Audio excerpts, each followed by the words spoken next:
बिस्मिल्लाहिर्रहमानिर्रहीम अस्सलाम वालेकुम डियर स्टूडेंट्स। आज के हमारे इस लेक्चर में हमने एक्सरसाइज 1.3 फर्स्ट ईयर मैथमेटिक्स का हमारे पास पहला जो चैप्टर है कॉम्प्लेक्स नंबर, इसका हमारे पास क्वेश्चन नंबर 3 है। क्या कहता है? Solve the quadratic equation. अब हमने इस लेक्चर में क्या सीखना है कि हमारे पास क्वाड्रेटिक इक्वेशन क्या होता है, इसको किस तरीके से सॉल्व किया जाता है और इसका हमारे पास फार्मूला क्या होता है। तमाम चीज़ें हमने आसान अल्फाज में सीखनी है। यहाँ पर एक ही क्वेश्चन समझने के बाद हमें टोटल 6 के 6 पार्ट्स आसानी से समझ आ जाएंगे।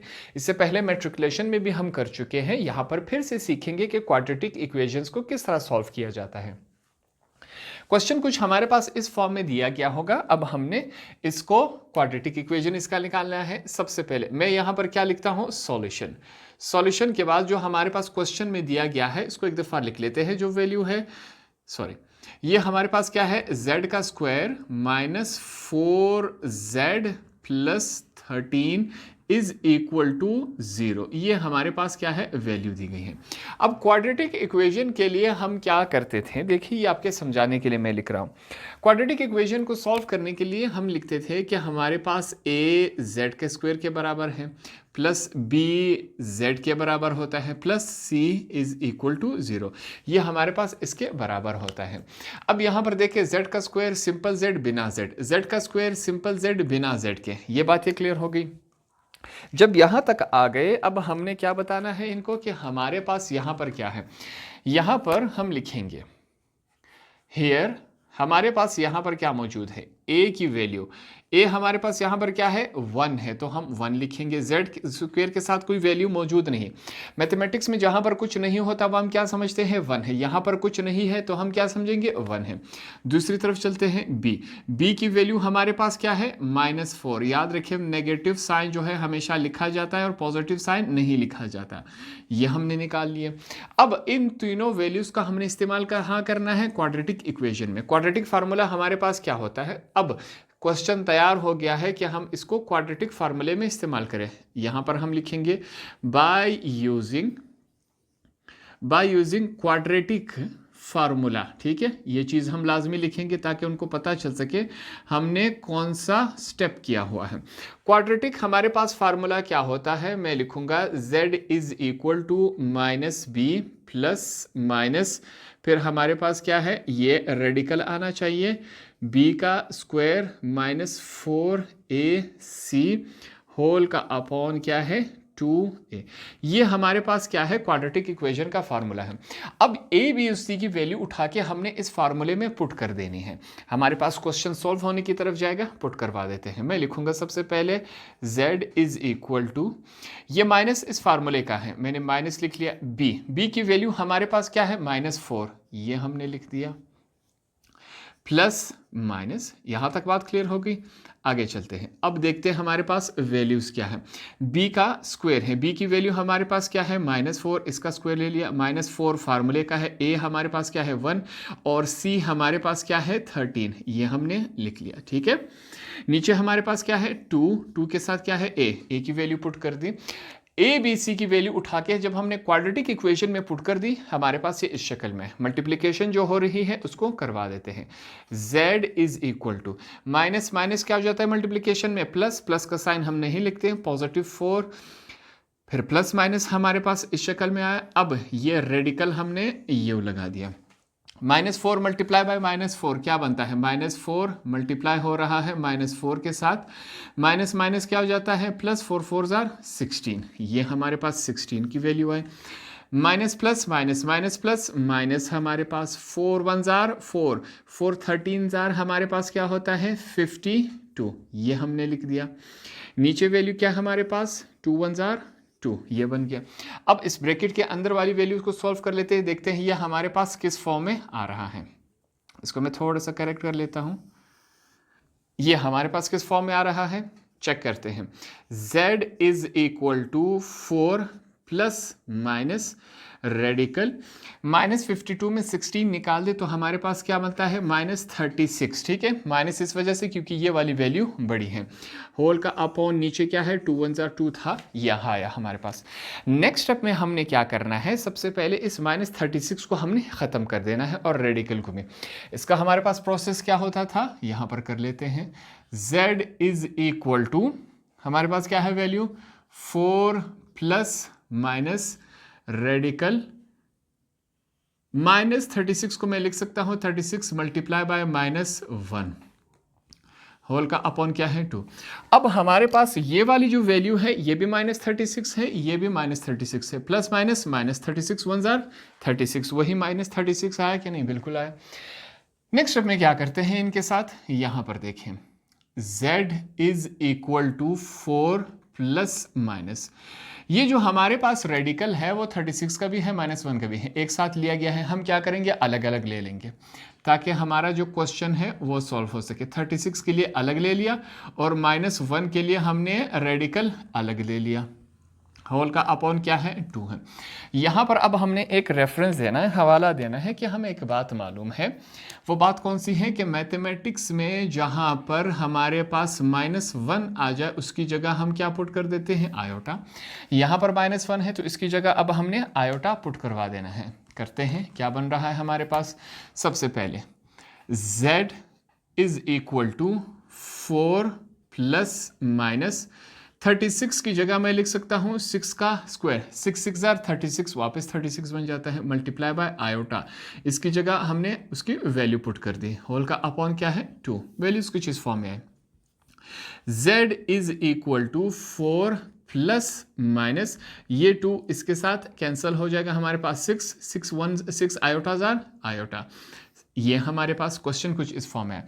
यहाँ तक आने के बाद इस बात को समझे, ये जो नीचे वाली वैल्यू है वो 4 का भी है, 6 आयोटा का भी है, इन दोनों का है। हमने एक साथ लिखा है, अलग अलग करके भी लिख सकते हैं। लिखते हैं यहाँ पर अलग अलग करके, z is equal to 4/2 plus minus 6/2, साथ में क्या है आयोटा।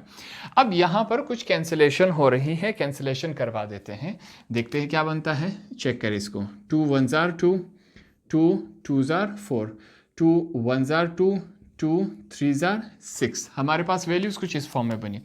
देखते हैं कौन सी वैल्यूज बच गई। z इज इक्वल टू, इस तरफ हमारे पास क्या बच गया, 2 बच गया। अब यहां पर देखें हमारे पास नीचे क्या है, 1 है। अब अपॉन 1 को हम यहां पर क्या करेंगे, नहीं लिखेंगे। क्यों नहीं लिखेंगे, क्योंकि मैथमेटिक्स में जहां पर कुछ नहीं होता वह हम क्या समझते हैं, 1 है। अब इसके नीचे कुछ नहीं है, हम क्या समझेंगे, 1 है। इस वजह से नीचे वाले 1 को नहीं लिखा जाता, ऊपर वाले 1 को हमेशा लिखा जाता है। इस तरफ क्या बचा, प्लस माइनस 3, साथ में क्या है आयोटा। सेम इसी तरह इसका अपॉन वाला 1 भी नहीं लिखेंगे। वैल्यूज कुछ इस फॉर्म में आ गए। अब इसका मतलब क्या है कि ये वाली वैल्यू एक दफ़ा पॉजिटिव में है, एक दफ़ा नेगेटिव में है, वो करके देख लेते हैं। z is equal to 2 plus 3 iota, comma लगा के z is equal to 2 minus 3 iota. ये वैल्यूज कुछ हमारे पास इस फॉर्म में बन रही। जो क्वेश्चन दिया गया था इसको हमने क्वाड्रेटिक इक्वेशन से जब सॉल्व किया, हमारे पास फाइनल प्रोडक्ट, फाइनल आंसर हमारे पास इस फॉर्म में आया। सेकंड पार्ट की तरफ आते हैं। फिर से हमने क्वाड्रेटिक इक्वेशन के फॉर्मूले से ही इसी को सॉल्व करना है, सेम वही प्रोसेस है। स्टार्ट करते हैं। सबसे पहले मैं क्या लिखूंगा, सॉल्यूशन। सॉल्यूशन के बाद जो हमारे पास क्वेश्चन में वैल्यू दी गई है इसको एक दफ़ा लिख लेता हूँ। हमारे पास वैल्यू क्या है, 13z का स्क्वायर माइनस 6z प्लस 1। ये हमारे पास क्या है, वैल्यू है। हमने क्या करना था, इसको किस फॉर्म के लिए तैयार करना था, हमारे पास क्वाड्रेटिक इक्वेशन, क्वाड्रेटिक फार्मूले के लिए। उसका प्रोसेस क्या था, a का स्क्वायर प्लस a z का square plus bz plus c is equal to 0। अब यहाँ पर a, b और c की वैल्यू हमने निकालनी है, तो उसके लिए हम क्या लिखेंगे, हियर यहाँ पर हमारे पास a बराबर है, a की वैल्यू क्या है हमारे पास 13, हमने लिख लिया। b की वैल्यू हमारे पास क्या है -6 और c की वैल्यू हमारे पास क्या है 1। तीनों वैल्यूज हमने निकाल ली। अब क्या करना है, हमने इन तीनों वैल्यूज का इस्तेमाल करना है क्वाड्रेटिक फार्मूले में। उसके लिए सबसे पहले हम क्या लिखेंगे, बाय यूजिंग क्वाड्रेटिक फार्मूला। ये चीज़ें हमने लाजमी लिखनी है ताकि उनको पता चल सके हमने कौन सा स्टेप किया हुआ है, और हमें ये बात मालूम भी है कि क्वाड्रेटिक फार्मूला कहाँ इस्तेमाल करना है। सबसे पहले हम लिखेंगे z is equal to, quadratic formula क्या है, -b plus minus radical b का स्क्वायर माइनस 4ac होल का अपॉन हमारे पास क्या है 2a है।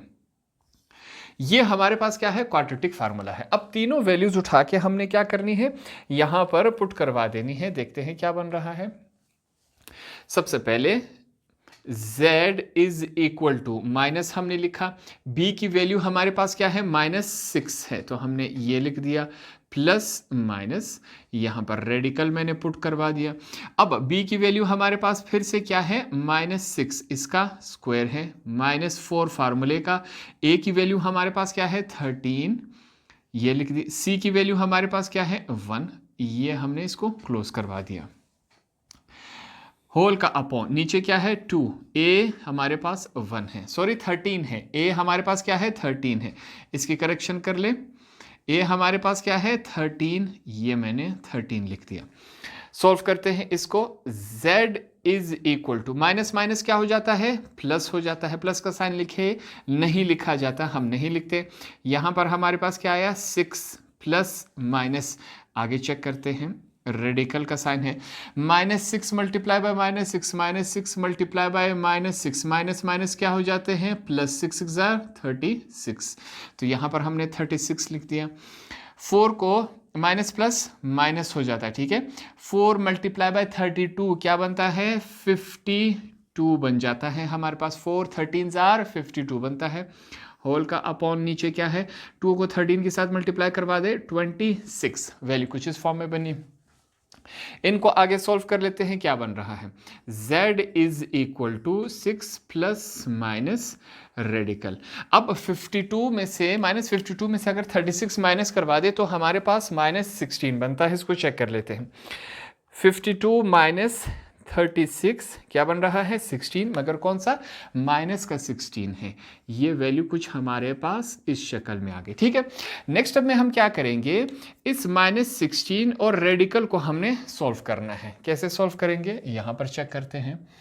मैं लिखूंगा z is equal to, value क्या है, 6 प्लस माइनस, हम किस तरह लिखेंगे, मैं लिखूंगा 16 मल्टीप्लाई बाय -1। अब ये भी हमारे पास -16 है रेडिकल, और ये नीचे वाला भी हमारे पास -16 रेडिकल है, सिर्फ वहां पर हमने डिफरेंट अंदाज से लिखा है, वैल्यू वही है। आगे चलते हैं, हमारे पास क्या बन रहा है, z is equal to 6 plus minus, ये जो रेडिकल है वो 16 का भी है, -1 का भी है। मैं अलग अलग करके लिख लेता हूं। मैंने 16 लिखा, मल्टीप्लाई बाय रेडिकल -1, ठीक है। हमने अलग अलग करवा दिया ताकि हमारे लिए ये क्वेश्चन आसान हो सके। सॉरी, नीचे हमारे पास क्या है, 26 है, मैं इसको 2 कैरी ऑन करते जा रहा हूँ, इसको करेक्ट कर ले। हमारे पास क्या है, 26 है। आगे चलते हैं, z इज इक्वल टू, मैं फिर से लिखूंगा 6 प्लस माइनस, ये जो हमारे पास 16 है, मैं इसको लिख सकता हूँ 4 का पावर 2, 4 4 16, मल्टीप्लाई हो रहा है। रेडिकल -1 किसके बराबर होता है हमारे पास, वो हमारे पास आयोटा के बराबर होता है। तो उसके लिए यहाँ पर हम क्या करेंगे, रेफरेंस देंगे कि हमें एक बात मालूम है, जहाँ पर -1 रेडिकल आ जाए वो किसके बराबर होता है, आयोटा। तो इसकी जगह हमने ये वैल्यू पुट कर दी। नीचे हमारे पास क्या है, 26, ये हमने लिख लिया। z इज इक्वल टू, फिर से चेक करें, 6 प्लस माइनस, ये जो 2 है वो इसके साथ कैंसिल हो गया। 4 मल्टीप्लाई आयोटा के साथ हो रहा था हमारे पास, ये इस शक्ल में आया। नीचे क्या है, 26, यहां तक बातें क्लियर हो गई। अब ये जो 26 है हमारे पास, वो 6 का भी है, 4 का भी है। हमने क्या किया, यहाँ पर एक साथ लिखा गया है। नेक्स्ट स्टेप में अलग अलग कर लेते हैं। ये नेक्स्ट स्टेप है, आपने क्या करना है, इसको नीचे कर लेना है। इसके मैं लिखूंगा z is equal to 6/26 plus minus हमारे पास क्या है, 4/26, साथ में क्या है, आयोटा। अब कैंसिलेशन हो रही है, कैंसिलेशन हम करवा देते हैं, 2 के टेबल से हो रही है, ठीक है। 2 3 6, 2 1 2, 2 3 6, 2 1 2, 2 3 6, 2 2 4। वैल्यूज कुछ हमारे पास इस फॉर्म में बनी। अब इन वैल्यूज को हम लिख लेते हैं। क्या है हमारे पास, z इज इक्वल टू 3/13, ये 13 जो है आगे सॉल्व नहीं हो रहा, तो इसको हम सेम एज इट इज लिखेंगे, प्लस माइनस 2/13 साथ में क्या है, आयोटा है। वैल्यूज कुछ हमारे पास इस फॉर्म में। अब इस प्लस माइनस का मतलब क्या है कि इस वैल्यू को, पूरी वैल्यू को एक दफ़ा पॉजिटिव में लिखेंगे, एक दफ़ा नेगेटिव में लिखेंगे। यही काम करवा लेते हैं। z is equal to 3/13 positive, 2/13 साथ में आयोटा। एक दफ़ा पॉजिटिव में लिख लिया और एक दफ़ा क्या करेंगे, इसको नेगेटिव में लिख लेंगे। 3/13 माइनस 2/13 साथ में आयोटा। तो हमने इसको लिख लिया। ये हमारे पास क्या हुआ, फाइनल आंसर है। पार्ट नंबर 3 को सॉल्व करते हैं। हमारे पास इस शक्ल में दिया गया है। सेम वही प्रोसेस अप्लाई होगा जिस तरह हमने पिछले पार्ट्स में किया था। सबसे पहले यहां पर मैं क्या लिख लेता हूं, सॉल्यूशन। सॉल्यूशन के बाद हमारे पास जो क्वेश्चन दिया गया है इसको एक दफा वापस में लिख लेता हूं। 4z का square minus 4z plus 17 is equal to 0। ये हमारे पास क्या दी गई है, वैल्यू दी गई है। अब इस वैल्यू को हमने क्या करना है, क्वाड्रेटिक फार्मूले के लिए तैयार करना है। उसके लिए हम क्या करते हैं, सबसे पहले हम लिखेंगे az का square plus bz plus c is equal to 0। यहाँ पर चेक करें, z का स्क्वायर सिंपल z बिना z के, z का स्क्वायर सिंपल z बिना z के, ठीक है। तो अब हम क्या करेंगे नेक्स्ट स्टेप में कि हमारे पास जो वैल्यूज है वो क्या है, उसके लिए लिखेंगे हियर। हमारे पास यहाँ पर a किसके बराबर है, 4 के, b किसके बराबर है हमारे पास, -4 के, और c किसके बराबर है, 17 के। ये तीन वैल्यूज दी गई है। हमने इन तीनों वैल्यूज को उठा के अब हमने क्या करना है, इस्तेमाल करना है। कहाँ इस्तेमाल करना है, अब सबसे पहले हम क्या लिखेंगे, बाय यूजिंग, ये लाजमी आपने लिखना है, बाय यूजिंग क्वाड्रेटिक फार्मूला। कौन सा इस्तेमाल करना है, क्वाड्रेटिक फार्मूला हमने इस्तेमाल करना है यहाँ पर। क्वाड्रेटिक फार्मूला अब हमें ज़बानी याद हो गया है। क्वाड्रेटिक फार्मूला हमारे पास क्या है, यहाँ पर मैं लिखूंगा z is equal to minus B plus minus, ये हमारे पास रेडिकल हो गया, b का स्क्वायर -4ac, ये वैल्यू हो गई, होल का अपॉन नीचे हमारे पास क्या है, 2a। ये क्वाड्रेटिक फार्मूला है हमारे पास। a, b और c की वैल्यूज उठाएंगे, इसमें हमने पुटअप कर देना है। देखते हैं क्या बन रहा है, z इज इक्वल टू, ये माइनस इसका हमने लिख लिया, b की वैल्यू हमारे पास क्या है, -4, ये हमने पुट करवा दिया, प्लस माइनस फिर से रेडिकल हो गया हमारे पास। अब b का स्क्वायर, b की जगह हम क्या लिख देंगे, -4, ऊपर क्या है, स्क्वायर है, -4 फार्मूले का a हमारे पास क्या है, a की वैल्यू है 4 और c की वैल्यू हमारे पास क्या है, 17, ये हमने पुट कर दी।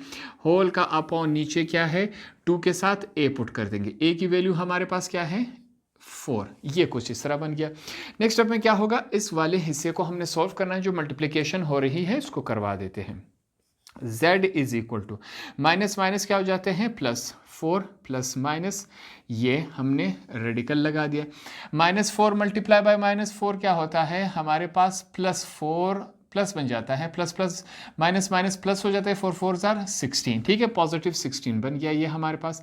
Minus plus minus minus plus minus, 4 4 जार 8 होता है, ठीक है, 4 4 जार 8, 8 मल्टीप्लाई बाय 17, 8 मल्टीप्लाई हो रहा है 17 के साथ, हमारे पास क्या आ रहा है, एक दफ़ा फिर से मैं चेक कर लेता हूँ, सॉरी, 4 मल्टीप्लाई बाय 4 क्या होता है, 16 मल्टीप्लाई बाय 17, हमारे पास 272, क्या बन रहा है, 272, ये वैल्यू हमारे पास इस फॉर्म में बन रही है। होल का अपॉन नीचे 2 4 जार क्या होता है, 8, ये वैल्यू बन गई। सॉल्व करते हैं, रेडिकल के अंदर वाला जो हिस्सा है 4 प्लस माइनस फिर से रेडिकल है, -272 में से अगर हम माइनस करवा दें 16 को, तो हमारे पास क्या बन रहा है, 256, क्या वैल्यू बच गई, 256, होल का अपॉन क्या है, 8 है। क्वेश्चन कुछ इस फॉर्म में आया। नेक्स्ट स्टेप में हमने क्या करना है, ये माइनस की वैल्यू आएगी, क्यों, क्योंकि ये वाली वैल्यू हमारे पास बड़ी है। नेक्स्ट स्टेप में हमने इस माइनस को भी ख़त्म करना है और 256 को भी हमने ख़त्म करना है। तो उसके लिए यहाँ पर थोड़ा सा काम करते हैं, मैं लिखूँगा z इज़ इक्वल टू, इसको थोड़ा सा मैं करेक्ट कर लेता हूँ, z इज़ इक्वल टू हमारे पास क्या है, 4 प्लस माइनस, ये हमारे पास। अब -56, इसको चेक करते हैं कि ये हमारे पास किस 256 का हमारे पास क्या बन रहा है, 16 मल्टीप्लाई बाय 16 क्या बन रहा है, 256। सबसे पहले माइनस वाले हिस्से का काम करते हैं, तो हम लिखेंगे 256 मल्टीप्लाई बाय -1। पहले माइनस वाले हिस्से का काम कर लेते हैं। हमारे पास क्या है, 8 नीचे, यहां पर ये भी -256 है और ये वैल्यू भी 256 है, ठीक है। नेक्स्ट स्टेप में चेक करते हैं, z is equal to 4 plus minus, फिर से रेडिकल है। ये जो हमारे पास 256 और -1 है, इन दोनों का रेडिकल एक साथ लिया गया है। हम क्या करते हैं, इनको हमने अलग अलग ले लिया ताकि हमारा जो क्वेश्चन है वो सॉल्व हो सके। ये हमने ले लिया। नेक्स्ट स्टेप में आपने एक इनको क्या करना है, रेफरेंस देना है, हवाला देना है कि हमें एक बात मालूम है। यहाँ पर वो बात कौन सी है कि जहाँ पर मैथमेटिक्स में रेडिकल -1 आ जाए उसकी जगह हम क्या पुट कर सकते हैं, आयोटा। तो इसकी जगह इसकी वैल्यू पुट करवा देते हैं। यहाँ पर मैं लिखूंगा z is equal to 4 plus minus. अब ये जो 256 है इसकी जगह मैं लिखूंगा 16 का स्क्वायर। 16 मल्टीप्लाई बाय 16 क्या बनते हैं हमारे पास, 256 ही बनते हैं। नीचे 8 आया, आगे चलते हैं। z is equal to 4 plus minus, ये जो 2 है वो इसके साथ कैंसिल हो जाएगा, क्या रह जाएगा, 16 आयोटा के साथ मल्टीप्लाई होगा, हमारे पास कुछ इस फॉर्म में आएगा। होल का अपॉन क्या है, 8 है। यहाँ पर ये जो 8 है वो 4 का भी है, 16 आयोटा का भी है। हम क्या करेंगे, इनको अलग अलग करके लिख लेंगे। ये नेक्स्ट स्टेप है, अपने नीचे करते जाना है। मैं लिखूंगा z is equal to 4/8 plus minus 16/8, साथ में क्या है, आयोटा। अब कैंसिलेशन हो रही है, इनके कैंसिलेशन करवाते हैं। डायरेक्ट 4 के टेबल से करवा देते हैं। 4 1s are 4, 4 2s are 8, ठीक है। यहां पर चेक कर, 8 1s are 8, 8 2s are 16। हमारे पास वैल्यू कुछ इस फॉर्म में है। क्या बच गया हमारे पास फाइनल आंसर में, z इज इक्वल टू 1/2। अब जो ऊपर वाला 1 होता है, हमेशा ऊपर वाला 1 लिखा जाता है। अगर अपॉन में 1 था तो तब हम इसको नहीं लिखते, ऊपर वाला 1 हमेशा लिखा जाता है। प्लस माइनस, यहां पर क्या है हमारे पास 2, साथ में क्या है, आयोटा। अब इसके नीचे देखिए, यहां पर हमारे पास 1 रह गया था। अब ये 1 हम नहीं लिख रहे हैं। क्यों नहीं लिख रहे, क्योंकि मैथमेटिक्स में हमें मालूम है जहां पर कुछ नहीं होता वहां हम क्या समझते हैं, 1 है। ये वाली वैल्यू 1/2 कुछ और है, इसके नीचे वाला 1 लिखा जाए ना लिखा जाए फर्क नहीं पड़ता। अगर ये 1 नहीं लिखा जाए तब फर्क पड़ता है। इस वजह से हमेशा कोशिश करें ऊपर वाला 1 लिखे और नीचे वाला 1 हम नहीं लिखते। अब इसका मतलब क्या है कि ये वाली वैल्यू एक दफ़ा पॉजिटिव में लिखेंगे और एक दफ़ा नेगेटिव में लिखेंगे। तो उसके लिए चेक करें, हमारे पास क्या है, z इज इक्वल टू, मैं लिखूंगा 1/2 प्लस 2 आयोटा, और दूसरी तरफ क्या है, 1/2 माइनस 2 आयोटा। तो हमने एक दफ़ा इसको पॉजिटिव में लिखा और एक दफ़ा हमने इसको नेगेटिव में लिखा, यही हमारा आंसर हुआ।